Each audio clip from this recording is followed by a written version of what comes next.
After my husband passed away, I bought a new car to start over. The next day, my son came and took my keys. "You don't need this," he told me with a coldness I had never seen in him. "Tomorrow I'm traveling with my wife's family, and I can drop you off at the nursing home." I was paralyzed. My own son, the person I brought into the world, had just told me I no longer had the right to live my own life. Then, as he hit the highway with my car, I sent him a text message. Just 3 words. "Check the glove box." What he saw there made him stop immediately, slam on the brakes, and understand that he had just made the worst mistake of his life. But for you to understand why I did what I did, I need to tell you the whole story from the beginning. My name is Edith. I'm 65 years old. Until 3 months ago, I was married to the love of my life. 40 years together, 40 years of laughter, of struggles, of building a family. My husband was a good, hard-working man, one of the good ones. When he died, I felt like the world stopped. The house became a mausoleum of memories. Every corner reminded me of him. His coffee mug on the table, his favorite armchair, the smell of his cologne in the bathroom. And I just stayed there in the middle of that deafening silence, wondering what I was going to do with the rest of my life. The first few days were the worst. I didn't want to get out of bed. I didn't want to eat. I didn't want to see anyone. But one morning, as I looked at a photo of us on the beach, smiling, full of life, I heard his voice in my head, almost as if he were standing right there behind me. "Edith," he always told me, "as long as there's breath in your lungs, there's a reason to keep going. Don't just sit still waiting for life to pass you by. Go out and live it." And he was right. He always was. So I made a decision. I was going to start over. I wasn't going to stay locked up in this house living among ghosts and memories. I was going to honor his memory by living, truly living. And for that, I needed mobility. I needed freedom. I needed a car. During all those years of marriage, we always used the same old vehicle, a gray sedan that my husband kept running with sheer ingenuity and patience. But that car died with him too. It broke down a week after the funeral, and the mechanic told me it would cost more to repair it than to buy a new one. So with the life insurance money and the savings we had put away together, I decided to buy a new car. Not something luxurious, not something flashy, just something reliable, something that was mine, something that represented this new chapter of my life. I went to the dealership on a Tuesday morning. The salesman, a kind young man named Paul, showed me several models, and there I saw it, a silver sedan gleaming under the showroom lights. It was perfect. Compact, easy to drive, with all the safety features I needed. I got in and felt something I hadn't felt in months: hope. Paul explained everything patiently: the braking system, the airbags, the warranty. And when he told me the price, $8,500, I knew I could afford it. I had the money. It was mine. I had earned it with years of work, with sacrifice, with every penny my husband and I saved, thinking about our future. A future he would no longer see, but one I was going to live. I signed the papers that same day. The car was registered in my name. Only my name. Edith Morales, sole owner. When I left the dealership driving my new car with the smell of fresh upholstery and the engine purring softly, I cried. I cried with joy and sadness at the same time. Joy, because I was taking a step forward. Sadness, because my husband wasn't there to see it. But as I drove back home with the afternoon sun streaming through the windshield, I knew he would be proud of me. I knew this was exactly what he would have wanted me to do. I got home and parked the car in the driveway. I sat there for a moment just looking at it. It was beautiful. It was mine. It was my new beginning. I took the keys, went into the house, and left them on the kitchen table. Then I called my son Matthew to tell him the news. I wanted to share this moment with him. I wanted him to know that his mother was okay, that she was being strong, that she was honoring his father's memory in the best way possible. Matthew didn't answer. I left him a voicemail. "Son, I bought a new car. I'm so excited. Come by when you can to see it. I love you." I hung up feeling happy, hoping he would be happy for me, hoping he would understand how important this was to me. I didn't know that the next day my life was going to change forever.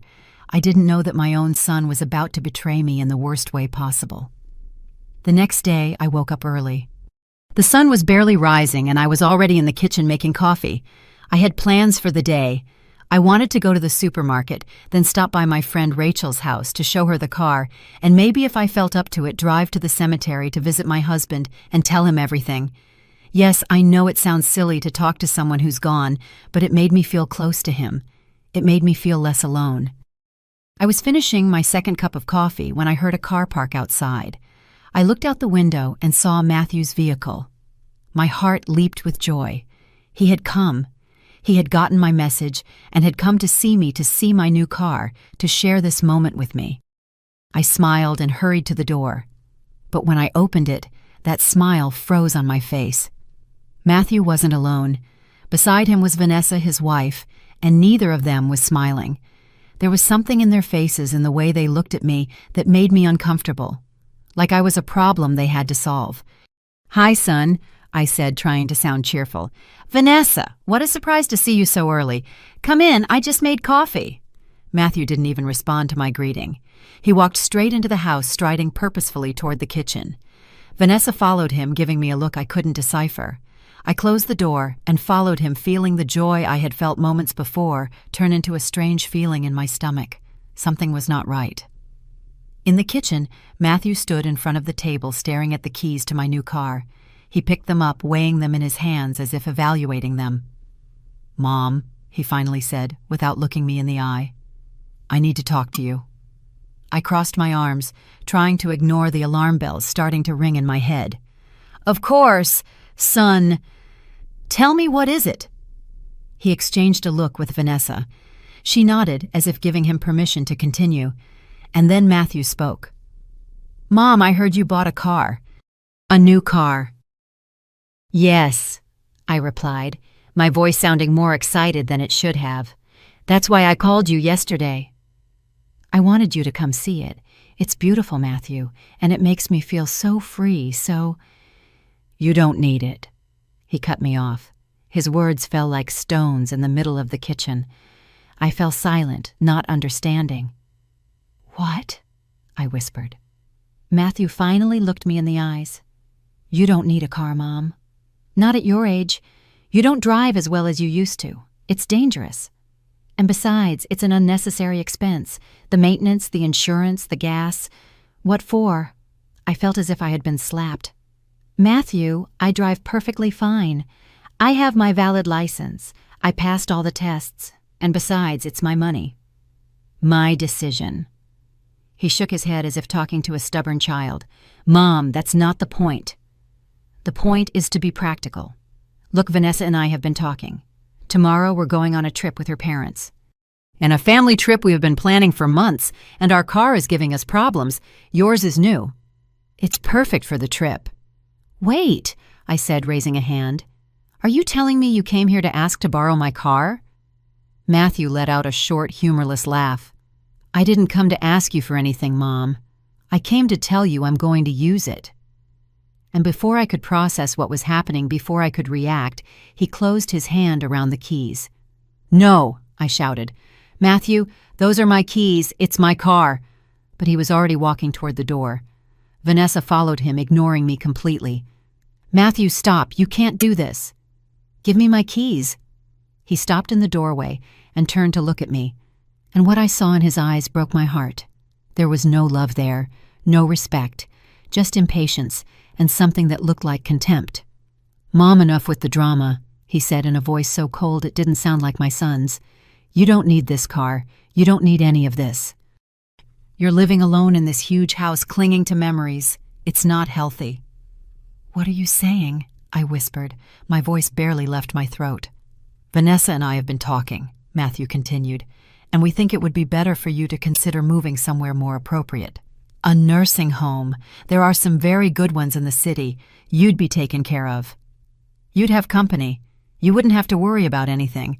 And when we get back from the trip, we can go look at some.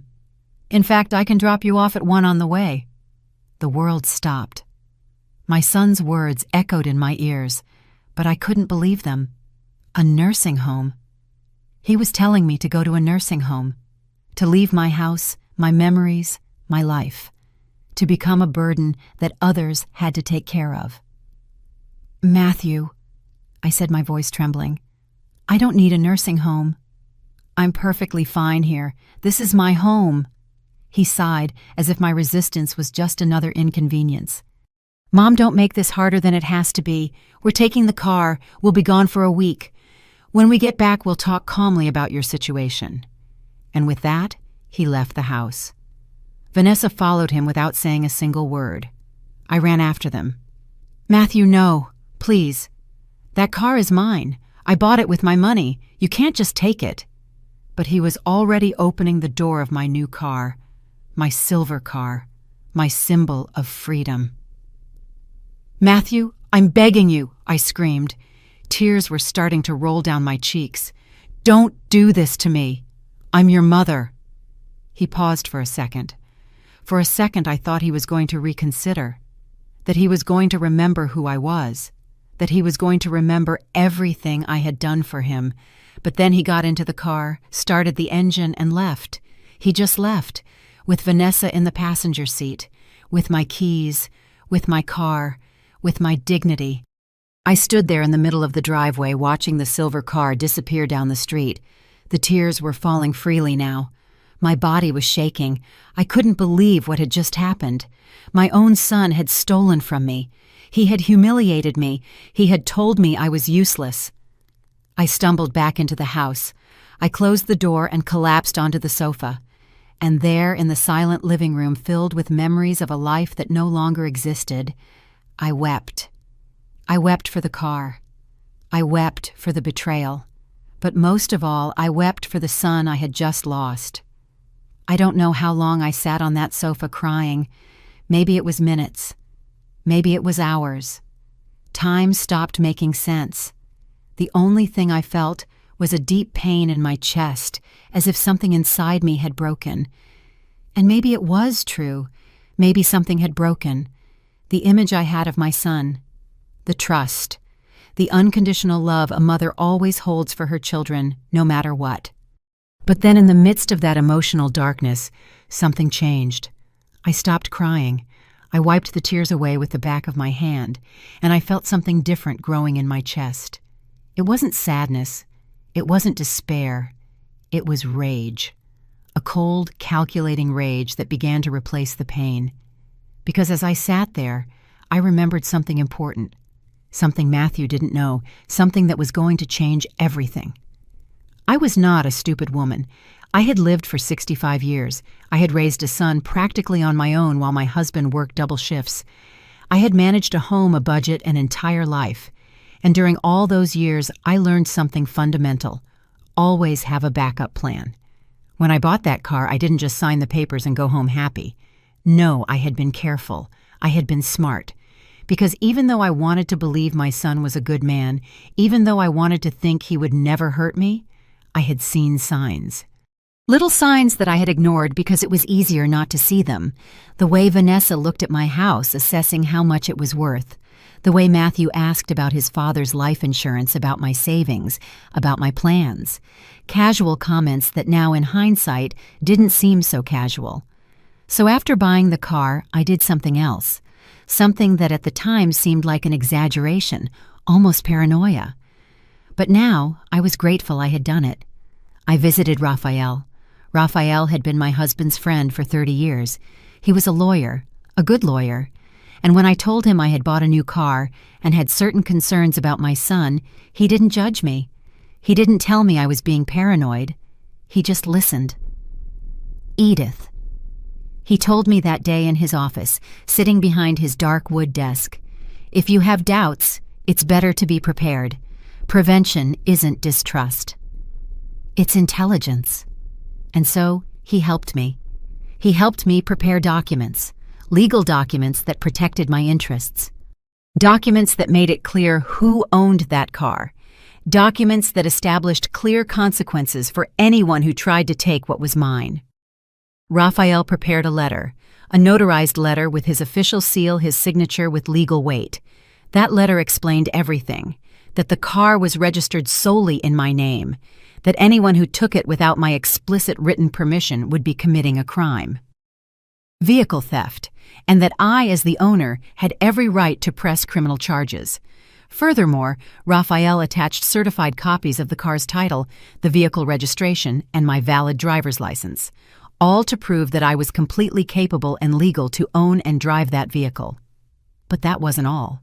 Raphael also prepared another document, one that hurt me to sign, but I knew was necessary, a modification to my will. In the original will, which I had made years ago with my husband Matthew, was the main heir. The house, the savings, everything was to go to him when I died. But after seeing the signs, after feeling that discomfort in my stomach, every time Vanessa asked about money, I decided to make a change, a radical change. In the new will, I removed Matthew completely. Not as punishment, I explained to Raphael, but as protection. If something happened to me, I didn't want Vanessa and him to benefit from my death. I wanted my assets to go to charities, to organizations that help the elderly, to animal shelters, to places that would actually do something good with that money. Raphael included a copy of that new will in the packet of documents, and finally, we prepared something else. An affidavit signed by me and notarized by Raphael, where I clearly stated that I was in full command of my mental faculties, that I was not being coerced or manipulated, and that any attempt to declare me incompetent or force me into a nursing home against my will would be considered elder abuse and would be fought legally. Raphael also attached the results of a recent medical exam that proved I was in perfect health both physically and mentally. That whole packet of documents, that whole legal arsenal I put in a manila envelope, and that envelope I put in the glove box of my new car just the day before Matthew came to steal it from me. At that moment when I placed it there, part of me hoped I would never have to use it. Part of me prayed I was wrong about my son, but another part, the wise part, that had learned to be cautious in life, knew it was the right decision. Now, sitting on my sofa, my eyes swollen from crying, I remembered all of that. And a bitter smile appeared on my face. Matthew thought I was a foolish old woman. He thought he could just take whatever he wanted, and I would do nothing. He thought I was weak, that I was easy to manipulate, that I had given up. But he was very, very wrong. I got up from the sofa. I went to the kitchen and poured myself a glass of water. I drank slowly, feeling the cold rage turn into determination. I picked up my cell phone from the table. I looked at it for a long moment. I knew Matthew must be on the highway by now, probably heading to Vanessa's parents' house, who lived in another state several hours away. They were probably laughing, celebrating how they had gotten a new car for free for their trip. Vanessa was probably telling Matthew how easy it had been, how pathetic his mother was. I opened the messaging app. I searched for Matthew's contact. My fingers trembled slightly on the screen. Not from fear, not from sadness, but from anticipation, because I knew what I was about to do. I knew the effect it was going to have. And although part of me, the part that was still a mother, felt pain for what was coming, the other part, the part that deserved respect and dignity, knew it was necessary. I wrote 3 words, just 3 words, short, direct, but loaded with a weight that Matthew couldn't yet imagine. Check the glove box. That was it. I added no explanations. I added no threats. I added no emotions. Just those 3 words. Check the glove box. And I pressed send. The message went out. I imagined Matthew on the highway driving my car, hearing the notification sound from his phone. I imagined him looking at the screen, maybe with Vanessa, asking who it was. I imagined him reading that short, confusing message. Check the glove box. What could his mother mean by that? I sat at the kitchen table, phone in hand, waiting. My heart was beating fast but steady. There was no turning back now. I had thrown the first stone. And soon, very soon, Matthew was going to understand that he had completely underestimated his mother. That the woman who had given birth to him, who had raised him with love and sacrifice, was also a woman who knew how to defend herself. A woman who was not going to let anyone, not even her own son, walk all over her. 5 minutes passed. 10 minutes. Then my phone vibrated. It was Matthew. He was calling. I didn't answer. I let it ring until it went to voicemail. He called again and again and again. 5 missed calls in a row, all ignored.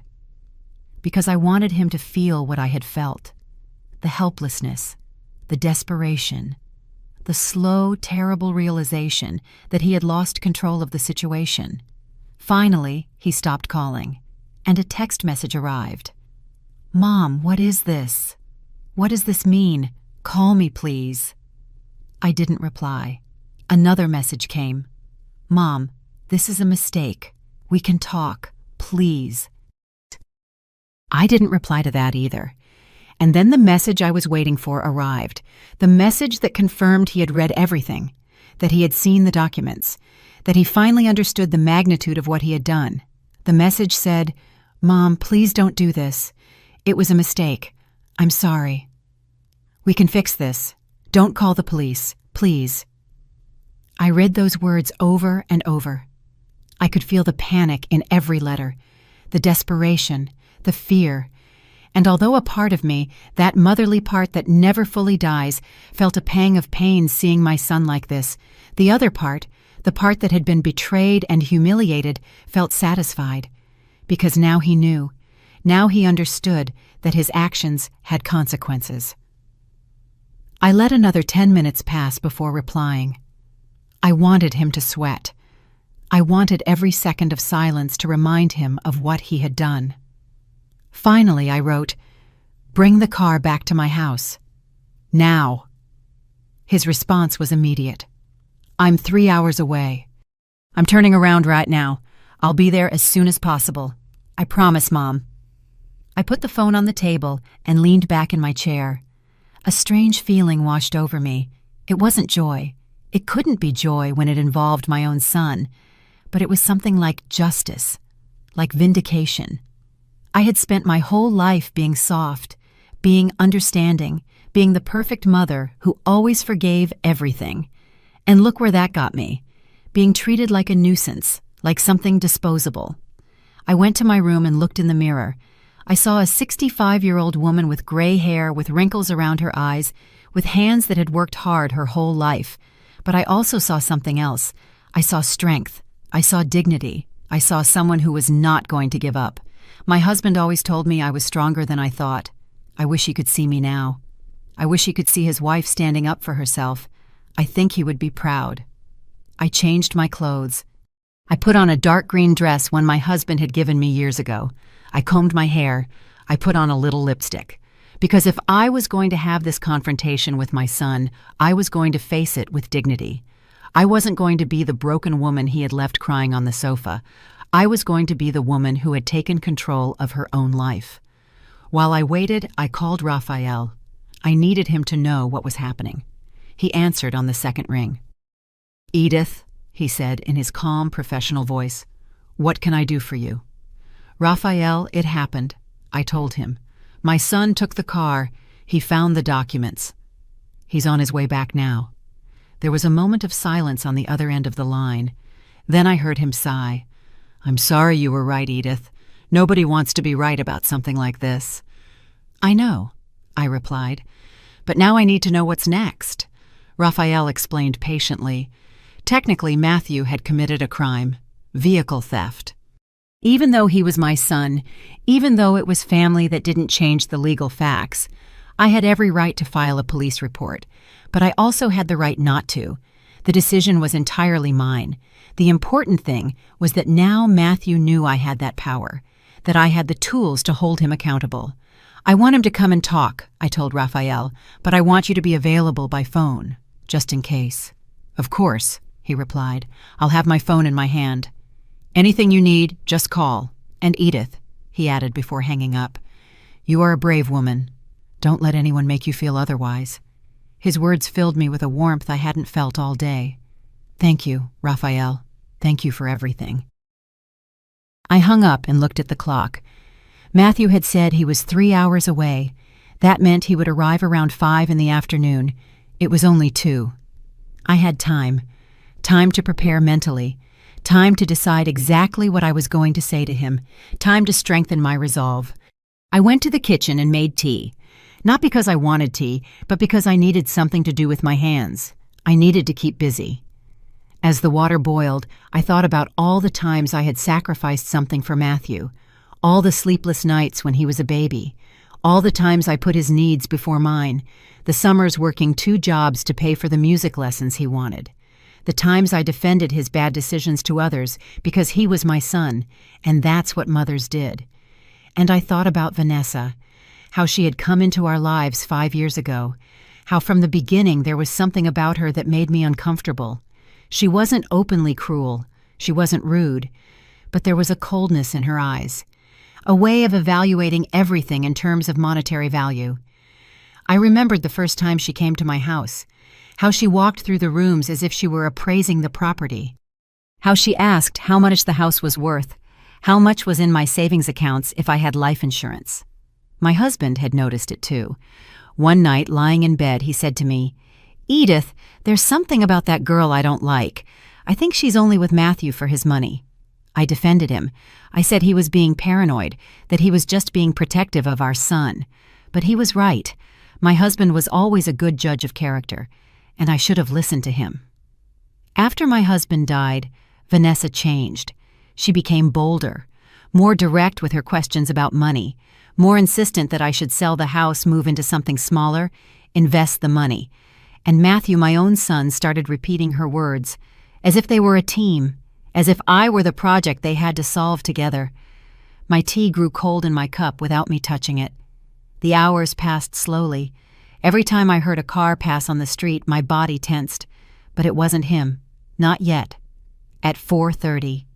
My phone vibrated. It was a message from Matthew. "I'm 20 minutes away. Please, Mom, I need us to talk." I didn't reply. I just stood up, smoothed my dress, and prepared myself. At 4:50, I heard the familiar engine. My car.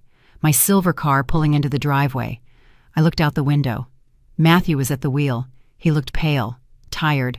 Vanessa was not with him. Interesting. Maybe he had dropped her off somewhere. Or maybe she hadn't wanted to face the consequences of her actions. Matthew turned off the engine and sat inside the car for a moment. I could see his profile from the window. His head was in his hands. Then he grabbed something from the passenger seat. The manila envelope. The documents. He finally got out of the car and walked toward the door. Every step seemed heavy.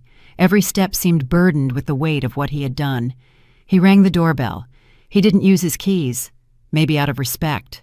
Or maybe out of fear. I waited a few seconds before opening. I wanted him to feel the uncertainty. When I finally opened the door, our eyes met. His were red. He had been crying. Good, I thought.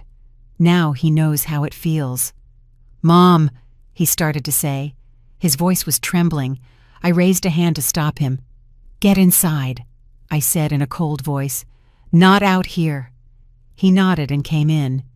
He was holding the envelope in one hand and my keys in the other. We walked in silence to the living room. I pointed to the sofa. "Sit." He obeyed like a scolded child. I sat in the armchair across from him, the same room where I had cried hours earlier. But now I was different. Now I was in control. Matthew placed the envelope and the keys on the coffee table between us. "I read everything," he said finally. "Mom, I didn't know that you had all this prepared." I crossed my arms. "And what difference does that make, Matthew? Does the fact that you didn't know there were consequences make what you did okay?" He shook his head quickly. No, of course not. What I did was wrong. Very wrong.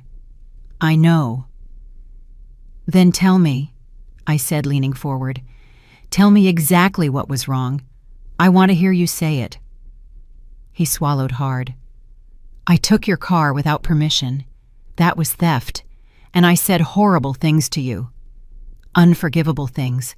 The stuff about the nursing home. I don't know what I was thinking." "You weren't thinking," I interrupted.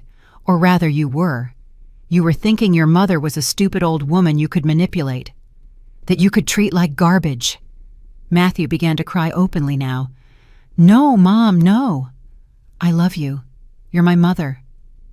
It's just that Vanessa said—" He stopped abruptly, realizing what he had just said. "Ah," I said, leaning back in my chair. "So it was Vanessa's idea. Of course. It's always Vanessa's idea. Isn't it, Matthew? And what are you?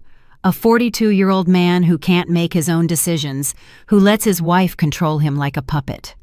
Matthew raised his head sharply. It's not like that, Mom. I make my own decisions. Then why did you do this? I asked him. Why did you come to my house, take my keys, tell me I didn't need my own car, that I should go to a nursing home? Those were your words, Matthew. They came out of your mouth, not Vanessa's, yours. He wiped his tears with the back of his hand. You're right. You're completely right. I have no excuse. I can only tell you I'm sorry, that I made a terrible mistake, and that it will never, ever happen again. I got up and walked to the window. From there, I could see my silver car in the driveway, my symbol of freedom that I almost lost. A mistake, I repeated without looking at him. You call this a mistake. Mistakes are accidental, Matthew. Tripping is a mistake. Forgetting a date is a mistake. But what you did was deliberate, planned. You came here with the intention of taking something that was mine. I turned to face him. And not just the car. You wanted to take my dignity, my independence, my right to live my own life. You wanted to lock me up in a nursing home like I was old furniture you wanted to get rid of. Mom, please, he begged. Let me make it up to you. Let me fix this. I'll do anything. Anything. Anything, I repeated. All right, then answer me this. Where is Vanessa now? Matthew looked down. I left her at her parents' house. When she read the documents with me, when she saw you could put me in jail, that you had changed your will, she got very angry. She said I was an idiot, that I had ruined everything. Ah, I said, nodding. So she's not upset that I was hurt. She's upset that she lost the chance to inherit my money. Matthew didn't answer, but his silence said it all. I walked back to my chair and sat down. I need you to understand something. Matthew, I raised you mostly on my own. Your father worked 16-hour shifts to give us a decent life. So it was me who fed you, who changed your diapers, who woke up in the night when you had nightmares. It was me who went to all your school plays, who helped you with your homework, who defended you when other kids bullied you. My voice broke a little, but I continued.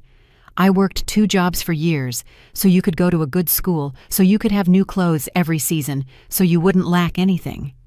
And when you wanted to study music, even though your father and I thought you should study something more practical, I supported you. I sold jewelry my mother had left me to pay for your classes, because that's what mothers do. They sacrifice everything for their children. Matthew was sobbing now. I know, Mom, I know. And I've never thanked you enough. I've been a terrible son. And when your father died, I continued, when I was devastated, barely functioning, trying to figure out how to keep living without the love of my life, where were you? You came to the funeral. You stayed for 2 days. And then you went back to your life. You left me alone in this empty house with my memories and my grief. That's not fair, he protested weakly. I had to work. I had responsibilities. We all have responsibilities, Matthew. But when the people you love need you, you find a way. And I didn't expect you to drop your life for me. I just expected a little compassion, a little consideration, a phone call every now and then asking how I was. But no, I barely heard from you for 3 months, until yesterday when I called to tell you about my new car. And instead of being happy for me, you came to steal it. He covered his face with his hands. I'm a monster, a complete monster. You're not a monster, I told him. You're a man who made bad decisions, a man who let himself be influenced by the wrong person, a man who forgot where he came from. But you can change, if you really want to. Matthew looked up. I do want to. I swear I want to change. Tell me what I have to do. First, I said you need to decide what's more important to you, your wife or your mother. Because let me make something very clear. As long as you are with Vanessa, as long as she has that influence over you, I can't trust you. I can't have you in my life knowing that every word you say to me, every action you take is filtered through her. You can't ask me to do that, Matthew said. She's my wife. I love her. You love her, I repeated. But you love me. And yet you did this to me. So maybe your concept of love is distorted. Matthew, maybe you need to rethink what it really means to love someone. Because love isn't taking. Love is giving. It's respecting. It's protecting. And you did none of that today. I stood up and took the envelope from the table. These documents are still valid. The will is still in effect. The vehicle theft report can be filed at any time within the next year. For now, I'm not going to do anything, but consider it a sword over your head, a reminder that your actions have consequences. Matthew stood up too. Thank you, Mom. Thank you for not calling the police. Thank you for giving me another chance. Don't thank me yet, I said, because this is your only chance. If you ever disrespect me again, if you ever treat me like I'm less than a person, if you try to manipulate or control me in any way, I will use these documents, and I won't just remove you from my will, I will hold you legally responsible for what you did today. He nodded repeatedly. I understand. I promise. It won't happen again. There's one more thing, I added. I want you to go to therapy, by yourself, not couples therapy. Individual therapy. You need to understand why you allowed this to happen, why you allowed Vanessa to convince you to treat your own mother this way. You need to work on yourself before you can be a good son again. I'll do it, he said. I'll find a therapist tomorrow. Good, I replied. And until you've been to at least 6 sessions, until I can see real change in you, our relationship will be limited. Occasional phone calls, nothing more. You are not welcome in this house. Not until I can trust that you're not going to be evaluating every object I own, thinking about how much it's worth. Matthew moved as if to hug me. I took a step back. Not yet. I need time. I need to heal from what you did to me. And you need to show me with actions, not words, that you've changed. He dropped his arms to his sides. I understand. I'll wait as long as you need. I took my keys from the table. These are mine. This car is mine. This house is mine. My life is mine. And no one listened to me closely. No one is going to take anything from me ever again. Matthew nodded. You're right. And I'm sorry I made you feel like you had to defend yourself from your own son. That should never have happened. I walked to the door and opened it. I think it's time for you to go. Matthew walked past me. In the doorway, he stopped. Mom, I really do love you. You know that, right? I looked him in the eye. I want to believe you do. But love without respect isn't love. Matthew, it's just a pretty word people use to justify bad behavior. Show me respect. Show me you value who I am. And maybe with time we can rebuild what broke today. He left the house. I watched him walk to the street where he had a taxi waiting, something he must have called while driving back. Vanessa had obviously kept their car. Matthew got into the taxi, and before it pulled away, he looked at me one last time through the window. There was so much pain in his face, so much regret. Part of me wanted to run to him, hug him, tell him everything was okay, because that's what mothers do, right? They forgive. They always forgive. But I had forgiven too many things in my life. I had forgiven small slights, rude comments from Vanessa, Matthew's lack of attention after his father's death, and all that forgiveness had only made them think they could keep treating me poorly, that I would always be there absorbing everything without complaining. But not anymore. This version of Edith was different. This version knew how to set boundaries. I closed the door and leaned against it for a moment. My entire body was shaking, not from fear, not from sadness, but from pure adrenaline. I had just confronted my son. I had just set boundaries I never thought I would have to set. And even though it hurt, even though every maternal fiber in my body screamed at me to be softer, I knew I had done the right thing. I walked to the kitchen and poured a glass of water. My hands were still trembling slightly. I looked at the clock. It was barely 6 in the evening. It felt like days had passed since Matthew had arrived that morning and taken my keys. But it had only been a few hours that had changed everything. I picked up my phone and called Raphael. I needed to tell him how the confrontation went. He answered immediately. Edith, tell me you're okay. I'm okay, I replied. Better than I expected, actually. Matthew returned the car. We talked. I set clear boundaries, and he accepted everything. Raphael sighed in relief. I'm glad to hear that. You did exactly what you had to do. It must have been difficult. It was, I admitted. But it was also necessary. And you know what's strange? I feel stronger now, like I've finally gotten back something I lost a long time ago. That's called dignity, Raphael said softly. And you deserve to feel that way. We chatted for a few more minutes. He assured me the documents were still valid, that I had all the legal power on my side, and that if I ever needed anything at all, I just had to call. Thank you, Raphael, not just for the legal help, but for believing in me. Always. Edith. Always. After hanging up, I stood in the middle of the kitchen, not knowing what to do.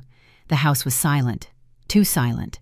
All day I had been so focused on the confrontation, on preparing mentally to face Matthew, that I hadn't thought about what came next. And now in that silence, the reality began to set in. My son had betrayed me.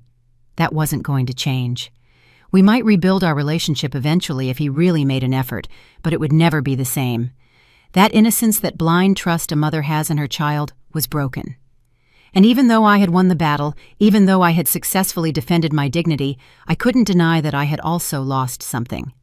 I had lost the image I had of my family, the illusion that no matter what, my son would always take care of me. I sat at the kitchen table, and for the first time in hours, I allowed the tears to flow freely. But these tears were different. They weren't tears of humiliation or despair like in the morning. They were tears of grief. I was mourning the relationship I thought I had with my son, for the family I thought we were, for the mother I used to be, the one who always forgave everything, because she believed that was love. I cried for a long time, and when I finally dried my tears, I felt strangely at peace, because I was also releasing something. I was releasing unrealistic expectations, the need to be perfect, the belief that if I was just good enough, loving enough, sacrificial enough, my son would value me. Now I understood that wasn't my responsibility. I had done my job as a mother. I had raised him well. I had given him love, education, values. If he chose to ignore all that, if he chose to let Vanessa turn him into someone I didn't recognize, that was his decision, not my failure. I got up and washed my face. Then I went to my room and pulled a box out of my closet that I had been avoiding since my husband died. It was a box full of letters he had written me over the years, on birthdays, anniversaries, or just because. My husband wasn't very expressive verbally, but he wrote beautifully. And in those letters, he always reminded me how strong I was, how capable, how valuable. I pulled one out at random and read it. It said, "My dearest Edith, sometimes I see you doubt yourself, and it breaks my heart, because I see what you don't. I see a woman who can handle anything, who faces every problem with grace and determination, who never gives up. You are stronger than you think. And the day you finally believe it too, the whole world is going to tremble. I love you today and always." I held the letter to my chest. "I wish you were here," I whispered. "I wish you could see me now. I think I finally understand what you meant. I think I'm finally that strong woman you always saw in me." I put the letter back in the box carefully. One day I would read them all. But for now, that one was enough. It was the reminder I needed that I was capable, that I always had been. That night I slept better than I had slept in weeks. I didn't have nightmares. I didn't wake up crying like so many other nights since my husband had passed. I slept deeply, completely, and when I woke up the next morning, I felt renewed. The first rays of sun were coming through my window, and for the first time in a long time, I felt hopeful about the future. I got up, showered, dressed in comfortable clothes, and left the house. My silver car was still in the driveway waiting for me. I looked at it fondly. It had been through so much in such a short time. It had been bought with hope, stolen with cruelty, and recovered with justice. But there it was, shining in the morning sun, ready to take me wherever I wanted to go. I got in, adjusted the rear-view mirror, and started the engine. The soft purr made me smile. I opened the glove box for a moment. The manila envelope wasn't there anymore. I had put it in a safe place inside my house. But the glove box now held something different, a small photo of my husband and me taken on our last anniversary. The two of us smiling, holding each other happy. I put it there as a reminder that I had had true love, that I had been valued, and that I deserved to continue to be valued. I pulled out of the driveway and drove without a specific destination. I just wanted to drive, to feel the freedom of going wherever I wanted, whenever I wanted. I drove through the streets of my neighborhood, then I took the highway leading out of the city. The landscape began to change. Houses gave way to trees to open fields, and I kept driving with the windows cracked open, feeling the wind on my face. After an hour, I arrived at the cemetery where my husband was buried. I hadn't planned on coming here, but somehow my hands had turned the steering wheel in this direction without me realizing it, as if a part of me knew I needed to be here, that I needed to tell him everything that had happened. I parked the car and walked to his grave. The headstone was simple but elegant.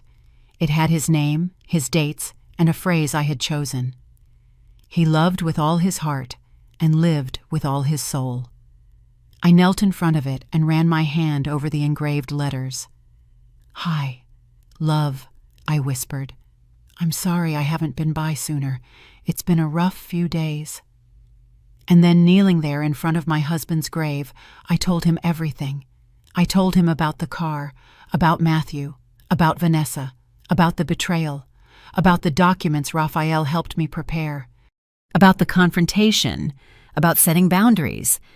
I talked and talked, and even though I know it sounds ridiculous to talk to a headstone, I swear I could feel his presence.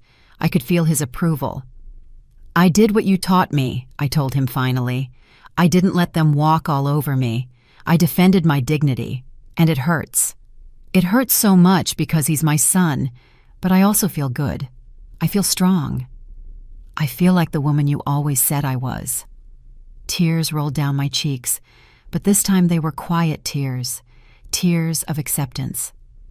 I sat there by the grave for almost an hour, just being present, just feeling the connection with the man who had been my partner for 40 years.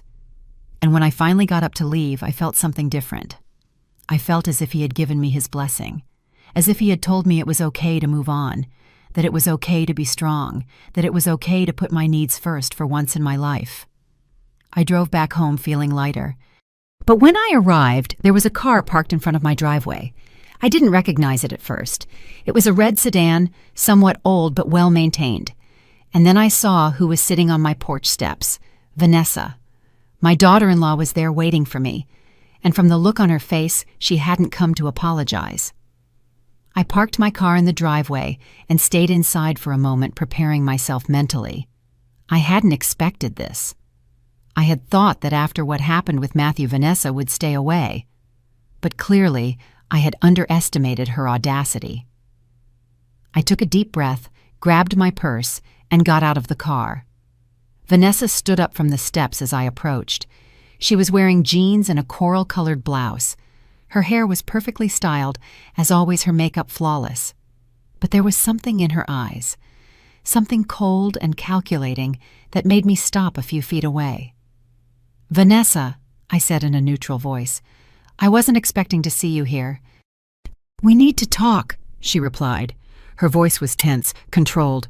"About what?" I asked, although I already knew the answer. She crossed her arms. "About what you did to Matthew, about how you almost put him in jail over a simple misunderstanding. About how you changed your will to punish us for one mistake, a misunderstanding," I repeated slowly. "Is that what you call theft? A misunderstanding?" Vanessa snorted. "Please, Edith, he's your son. Family. It wasn't theft. He just borrowed the car. And you turned it into a huge drama. You called a lawyer. You prepared legal documents. You threatened to call the police. All of that over a car." "It wasn't just about a car," I said, feeling the anger begin to boil inside me. "It was about respect. It was about dignity. It was because my own son came into my house, took my keys without permission, and told me I didn't need anything anymore. That I should go to a nursing home. Those were his words, not mine. Vanessa waved her hand as if shooing away a fly. He was frustrated. He said things he didn't mean. We all do when we're stressed. Oh, I said, taking a step toward her. So when you're stressed, you also tell your mother to go rot in a nursing home. Because if so, maybe you should work on your stress management. Don't you dare judge me, Vanessa said, pointing a finger at me. You don't know anything about my life. About our problems. Matthew and I are going through financial difficulties. We needed that car for the trip. My parents were going to help us with money, but we had to get there. And you selfishly denied us. I laughed. It was a bitter, humorless laugh. Selfishly. I was selfish for not letting you steal my car. The car I bought with my money. The car that represents my independence. Tell me, Vanessa, in what universe is it selfish to protect what's yours? She pressed her lips together. You're his mother. You're supposed to help him when he's in trouble, not punish him. Not threaten him with jail. I helped him for 42 years, I said, raising my voice. I fed him. I clothed him. I paid for his education. I sacrificed my own needs so he could have everything. But apparently that's not enough for you. Do you want me to keep sacrificing until there's nothing left of me, until I'm just an empty old woman with no dignity or rights? You're being dramatic, Vanessa said, rolling her eyes. No one is asking you to have no dignity, just to be reasonable, to understand that family helps each other, that you share your resources with your only son. Family helps each other, I repeated. So, where was Matthew when my husband died? Where were you when I was devastated, completely broken, not knowing how to keep living? You came to the funeral. You stayed for 2 days, and then you disappeared for 3 months. We have our own lives, Vanessa protested. Jobs, responsibilities. Exactly, I said. You have your own lives, and I respect that. I never asked you to drop everything for me. But now that I'm trying to rebuild my own life to find some happiness after losing the love of my existence, you show up demanding I give you everything. My car, my house eventually, my money when I die. It's all about what I can give to you. Vanessa stepped closer. Her face was red now. You know what your problem is, Edith. You're bitter. You're lonely and resentful because your husband died and now you want everyone to suffer with you. That's why you're pushing Matthew away. That's why you changed your will. Because if you can't be happy, no one else can be either. Her words hit me like slaps, but instead of hurting me, something different happened.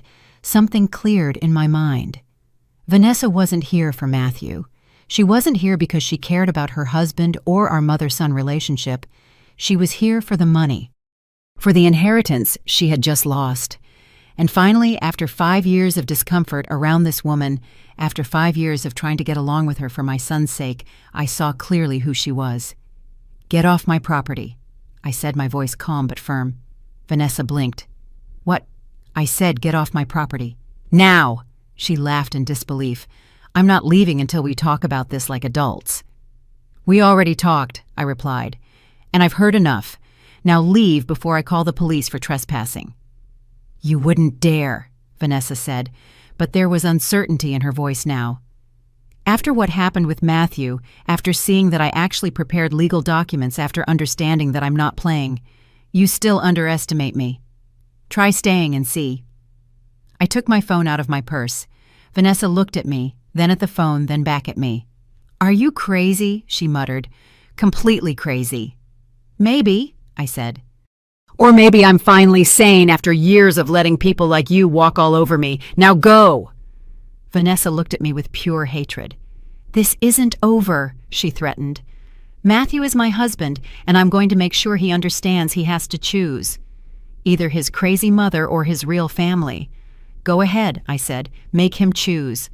Because something tells me that when Matthew really thinks about who has been there for him his entire life and who only showed up when there was something to gain, the decision will be easier than you think. Vanessa spun on her heel and walked to her car. She got in, started the engine with more force than necessary, and sped out of my driveway, tires screeching. I stood there watching her drive away.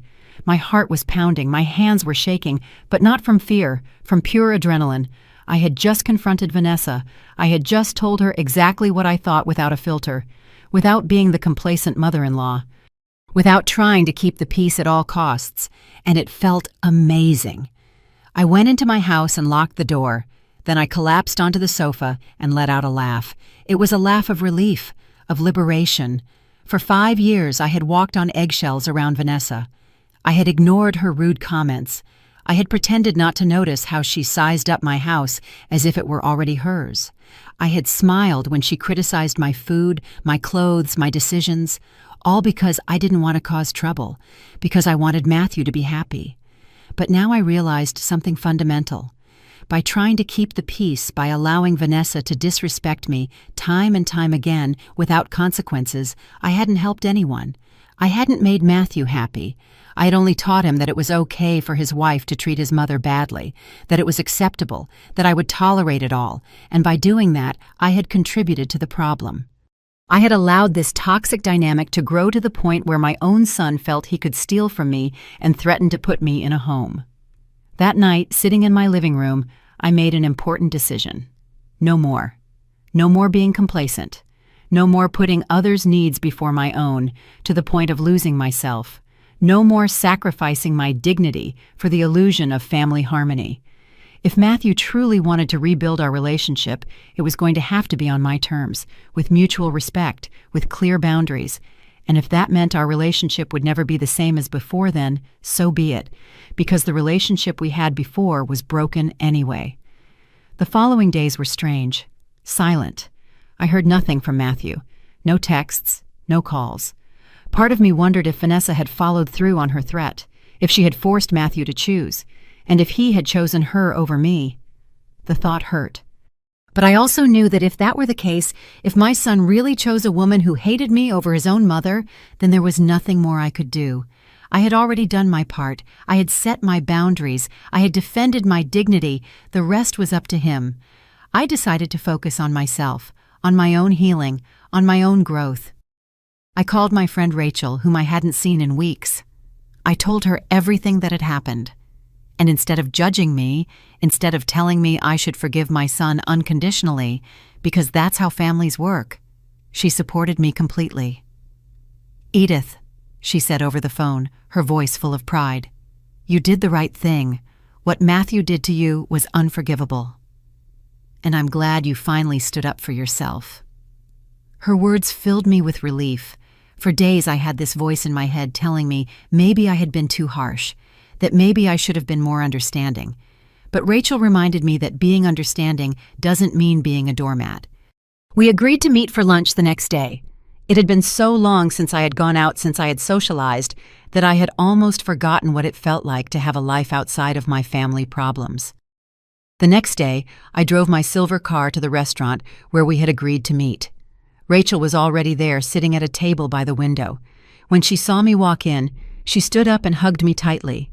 "Look at you," she said, stepping back to assess me. "You look different, stronger."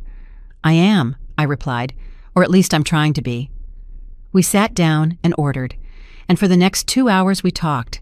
We really talked, not just about Matthew and the family drama, but about everything, about our lives, about our dreams, about what we wanted to do with the time we had left. Rachel was a widow too. Her husband had died 5 years ago, and she told me how the first few years were terrible, how she felt lost, how she didn't know who she was without her husband.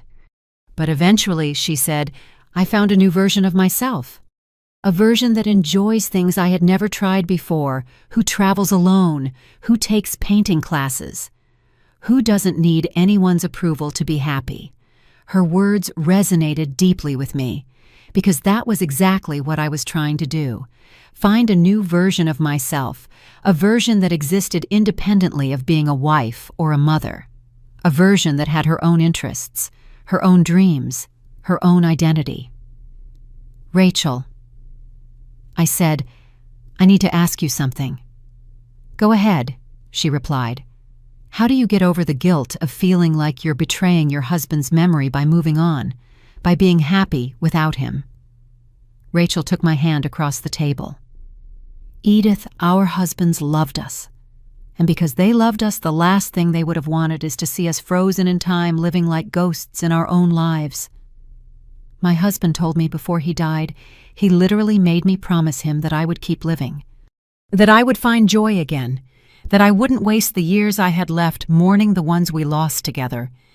And your husband, I'm sure, would have told you the same thing. She was right. My husband had told me, in those letters I kept in the box, in conversations we had about death, about what we wanted for the other if one of us went first. He had made me promise I wouldn't give up, that I would keep going, and I was keeping that promise, finally. Thank you, Rachel. I needed to hear that. You're welcome, she replied, smiling.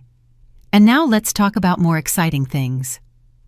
What are you going to do with all this new freedom you have?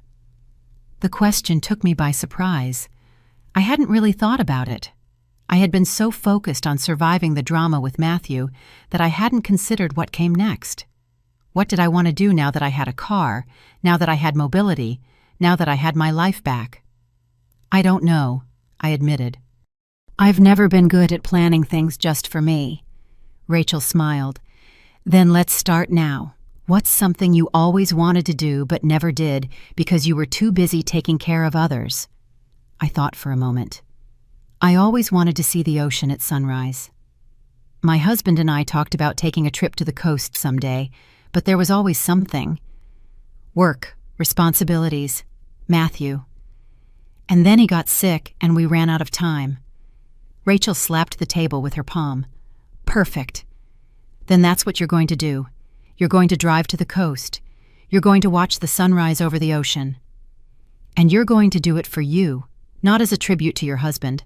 Not because you feel you should, but because you want to, because you deserve to experience something beautiful. The idea scared and excited me at the same time. It was almost a 5-hour drive to the nearest coast. I would have to drive alone, possibly stay in a hotel, do everything myself, with no one to lean on. But I also realized something. That was exactly what I needed. I needed to prove to myself that I could, that I was capable, that I didn't need Matthew to survive, that I didn't need anyone.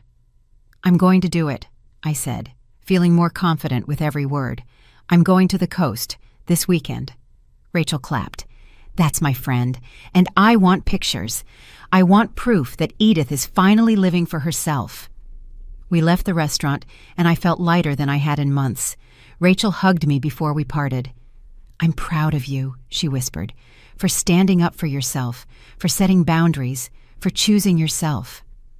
Her words stayed with me all the way home. When I arrived, I saw I had a message on my phone. It was from Matthew. The first message I had received from him since our confrontation days ago. Mom. The message said, I know you said you needed space and I'm respecting that, but I need you to know that I found a therapist. I already had my first session. It was hard but necessary. I'm working on myself. I'm trying to understand how I let things get so far. I don't expect your immediate forgiveness. I just want you to know that I'm trying. I love you. I read the message several times. Part of me wanted to reply immediately, to tell him I was proud of him, that I was glad he was seeking help. But another part, the wise part that had learned to be cautious, told me to wait, that words were easy, that what mattered were sustained actions over time.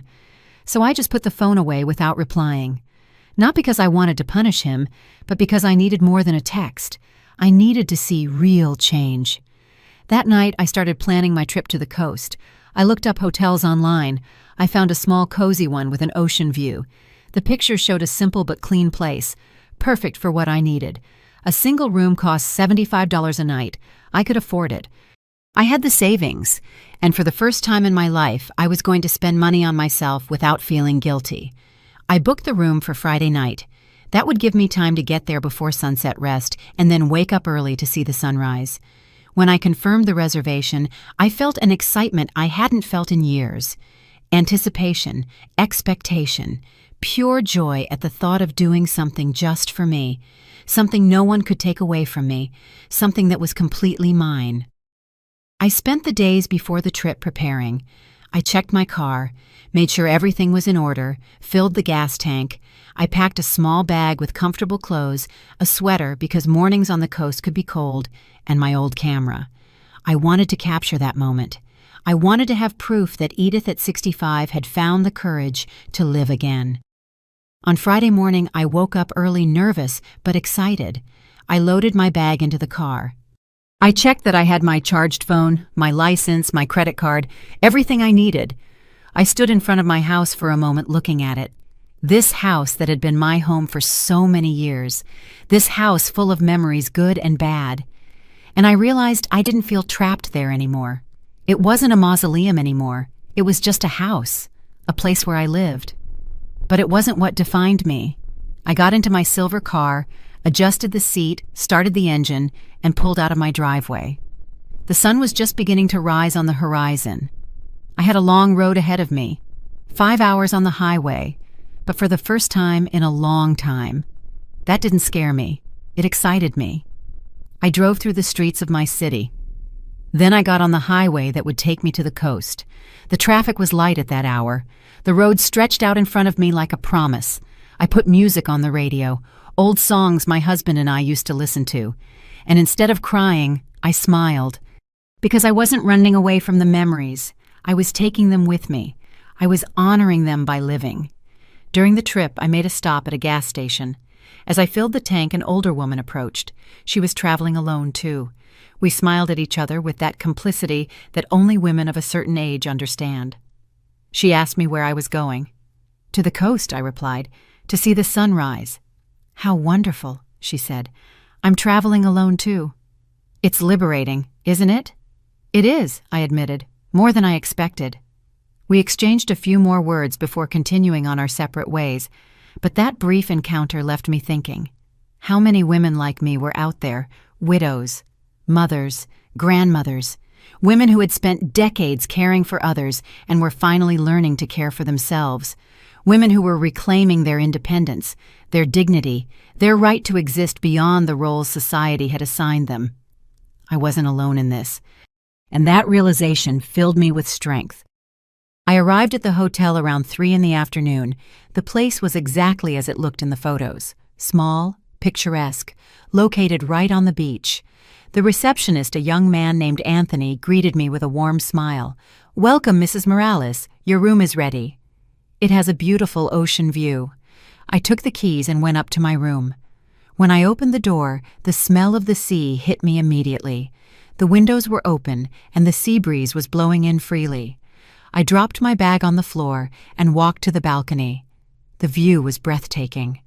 The ocean stretched out infinitely before me. The waves broke gently on the shore. A few birds circled over the water, and the sun beginning its descent toward the horizon painted everything in shades of orange and pink. I stood there, hands on the balcony railing, just breathing, just being. And I felt something I hadn't felt in months. Peace, true, deep peace. That night I had dinner alone at a small restaurant near the hotel. I ordered fresh fish and a glass of white wine. The waiter, noticing I was alone, asked if I was expecting someone. "No," I replied. "I'm alone, and it's perfect this way." He nodded in approval.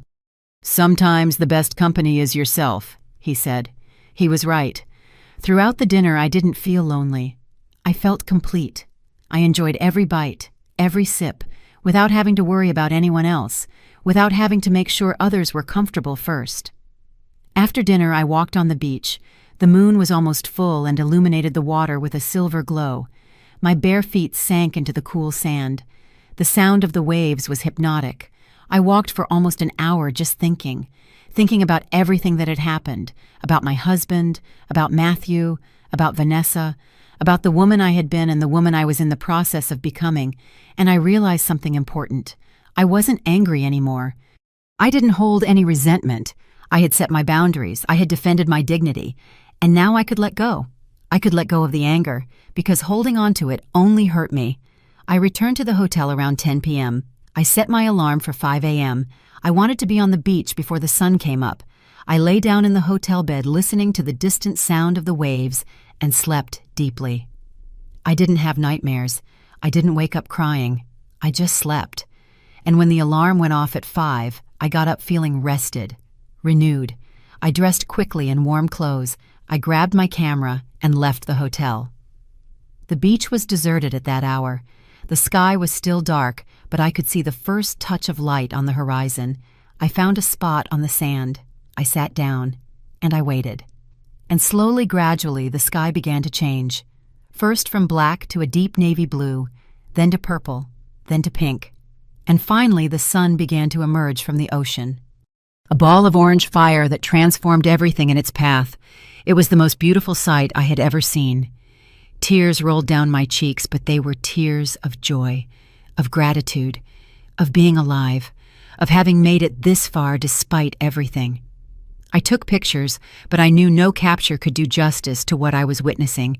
This was something that had to be felt, that had to be lived. I sat there until the sun was completely up, until the day had officially begun. Then I took my phone and took a picture of the ocean. I sent it to Rachel with a message. I did it, I'm here, and it's perfect. Her reply came minutes later. I knew you would. I'm so proud of you, friend. Then, after thinking for a moment, I opened my conversation with Matthew. He had sent another message the day before. Mom, I had my 3rd therapy session today. We're working on how I set the wrong priorities, how I let money and Vanessa's opinions become more important than your well-being. I'm still working. I'm still trying. I looked at that message for a long time. Then I wrote my reply. Matthew, I'm at the coast. I came to see the sunrise, something your father and I always wanted to do together. I did it alone, and as I was sitting on the sand watching the sun come up, I realized something. I forgive you. Not because what you did is okay, but because holding on to the anger only hurts me. But you need to understand something. Forgiving doesn't mean forgetting. Our relationship has changed, and if we want to rebuild it, it's going to take time. A lot of time. And it's going to require you to show with actions, not just words, that you've truly changed. In the meantime, I'm going to keep living my life. I'm going to keep being happy, because I deserve that. I love you. But now I love myself too, and that's something I'm never going to negotiate again. I pressed send and felt a weight lift from my shoulders. I didn't know what would happen with Matthew and me. I didn't know if we would ever have a close relationship again, but I knew I had done the right thing. I had set my terms.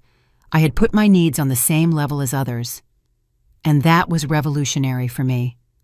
I stayed on the beach until 8 in the morning.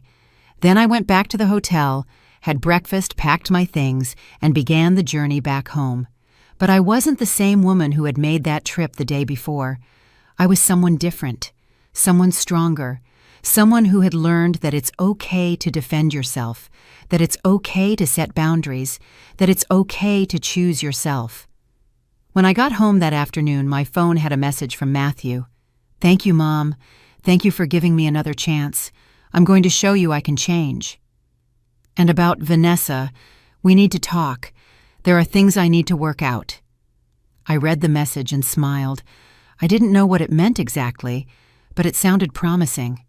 It sounded like Matthew was finally waking up, finally seeing things clearly. But even if he didn't, even if he chose to stay with Vanessa and continue down that path, I would be fine. Because I had discovered something fundamental. I didn't need my son's approval to be happy. I didn't need anyone to validate me. I was enough. I had always been enough. That night, sitting in my living room with a cup of tea, I looked around my house. The furniture my husband and I had chosen together, the photos on the walls, the memories of a life well lived, and instead of feeling sadness for what I had lost, I felt gratitude for what I had had, and excitement for what was still to come, because this wasn't my story ending. This was my story beginning a new chapter, a chapter where I was the protagonist, where I made the decisions, where I lived life on my own terms. Sometimes justice doesn't come as grand revenge. Sometimes it comes quietly. It comes in the form of setting boundaries, of reclaimed dignity, of learning to value yourself enough to not let anyone treat you as less than you are. My son took my car thinking I would do nothing, thinking I was weak, thinking he could walk all over me. And what he found in that glove box wasn't just legal documents, it was the truth that his mother was stronger than he imagined, that there were consequences, that respect is not optional, it is necessary.